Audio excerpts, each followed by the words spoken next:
Caitlin, thank you very much for catching up with me today. Can I start by asking, what did you know about these books before you started work on the film?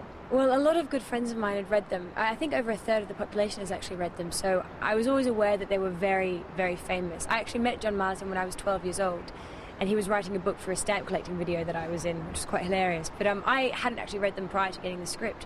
But so yeah, I just knew they had such a huge following. I gather you've read them since, and you can see the magic? Yes, definitely. I mean, I started reading them once I was handed the script, and they are fantastic stories, if I say so myself. I think the film is also a really faithful adaptation of it, so I hope that everybody else agrees.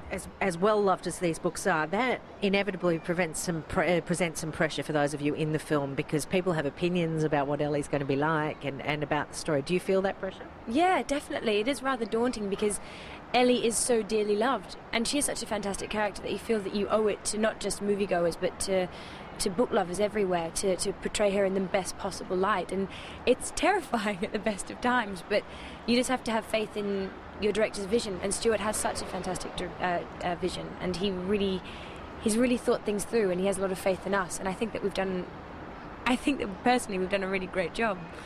Now tell me, of course there are a whole bunch of people who haven't read the books and know nothing about the story, so for those people, give them a taste. Well, it's brand new and exciting, and I don't have any pressure added to me. It's great. No, but it's about 7 teenagers go on a camping trip, and while they're away, Australia is it's invaded by unspecified forces, and World War III sort of breaks out, and it's just about them fighting guerrilla tactics and trying to gain back the freedom of their town and of themselves and of their families. And besides all of that too, it is a war epic, but it's a really coming-of-age story, and it's about, life and love and being an adult. Now that presents an interesting casting conundrum, to find the characters that are going to be able to flesh out what are such important roles to play.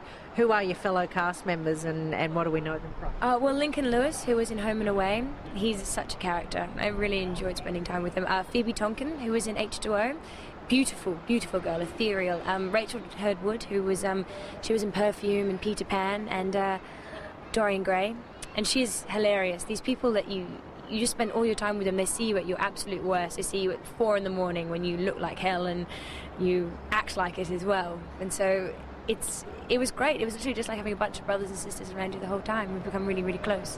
Where did you film, and what was filming like? We filmed up in the Hunter Valley, so Dungog and Maitland and little country towns like that, and also at Fox Studios. And it was brilliant. It was literally like we were on a camping trip together, because we were thrown out into these country towns, which are really, really beautiful, but not a lot to do past sort of 7 p.m. at night. So it was literally like just a camping trip with a bunch of school friends, and the experience is unparalleled for now anyway. It's been great. We seem to overanalyse the Australian film industry constantly. Every Australian film that is released has to be judged as whether it's going to be the saviour of our industry.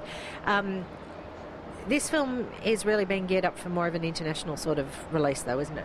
Well, absolutely. I think that what's important about this film is that it does translate universally, whereas a lot of Australian films, as beautiful as they are in their production and as well written as they are, sometimes they're so specific to an Australian way of life, and it's great, but often I find that international audiences can't relate. And what's so fantastic about this particular story is that it is commercial, and I think it'll kind of promote more commercial films being made here, not to push out independence and things like that, but just to sort of push Australian films overseas so that people care to come and look at them. Obviously there are a lot of books. Does that mean there'll be more than one film? We would hope so. I mean, we'll have to see how this first one is received and how well it does, but I think there are sort of plans in the works for 2 and 3, but probably no more than that, I don't imagine. And what would you say to the thousands and thousands of young Australians for whom these books are a passion? I think that you'll be really pleasantly surprised about how faithful we've been, and there'll be a few surprises here and there, and I think there'll be a few things to shock audiences.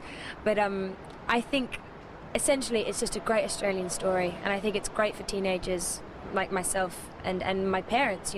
Everyone I've spoken to loves these books and is really excited about this film, and I think it's just support the Australian film industry and go and see it. Tell me a little more about the character of Ellie. She's very strong. She's very much a lead. Yeah, well, what's so fantastic about Ellie is that, you know, at no point in time does she sort of relinquish this strength that she has. And I think a lot of the time when you see these, you know, action stories, the protagonist is always a male. And I mean, it's believable, but what's so great is that this whole time you're following her and you're understanding her through her eyes, and not once does she sort of let you down. Obviously she's human and she's vulnerable and she's scared, but she's like your best friend that you put all of your faith into, and you just know they'll look after you. And she's nurturing and she's wonderful. I have a lot of respect for her. Big shoes to fill, absolutely. You're no stranger to Network 10. No. What are your memories from Neighbours time? Oh, just a lot of fun. I really loved it. It's an institution, and I learnt so much from being there. I really did. I had such a great time. It was just 3 years of, you know, hanging out with my friends, and they became a family to me, and big fan of Network 10.